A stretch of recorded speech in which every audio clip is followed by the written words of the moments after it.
Well, a delegation of Sri Lanka's biggest opposition party, the Janta Vimukti Peramuna or the JVP, is in India. Much is being made of this Indian outreach to a Sri Lankan opposition party during an election year in Sri Lanka, and also amid the rising Chinese influence in the region. Here's decoding the bigger implications of this.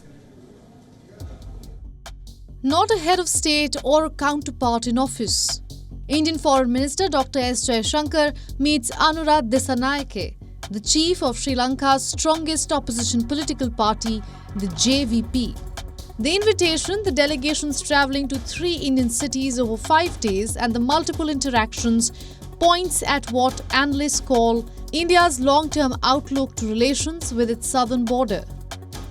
In the recent months, the crowds that are gathering at their political meetings have created a very significant development in Colombo. So much so that before the JVP delegation, particularly the leader Anura Dissanayake, visited New Delhi, he was invited to the United States.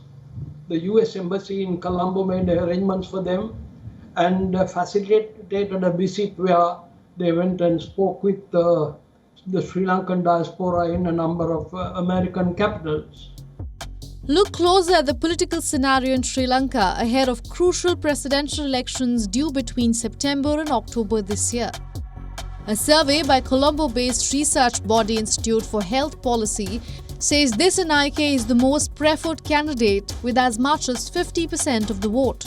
33% chose Sajith Premadasa and only 9% chose sitting President Ranil Wickremesinghe.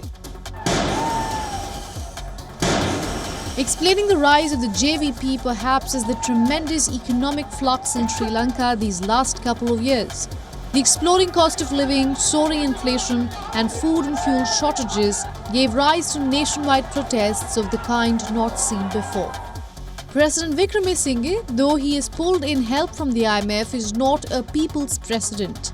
Neither is Premadasa or the Rajapaksas. A new favourite emerges strong, and India is looking to build bridges to him. The government of India invited JVP because it is considered as an alternative force to the mainstream parties in Sri Lanka. That is and also it is clearly indicate the upcoming election will be important. This visit comes also amid a marked shift in the JVP stance on India. From slamming what it called Indian expansionism over the last 4 decades to turning away from China and in India's favour, Sri Lanka has shown signs of being caught in the Chinese debt trap. And with what's unfolding in the Maldives, India sees Dissanayake as the force that will take care of its concerns. In fact, there was a time not so long ago, if I would say about a year or even thereafter, when the JVP or the NPP was perceived to be more pro-China, but very lately they have been distancing themselves from that axis. The JVP considered as an alternative force. That's the reason the India considered need to talk with JVP, as China has playing a key role in Sri Lanka. What everyone knows what's happening in the Maldives. The JVP considered as an alternative force. What it boils down to is concerns over the China factor in the Indian Ocean region. India's choice of elected governments to come is clear enough. Other players will have their cards out too.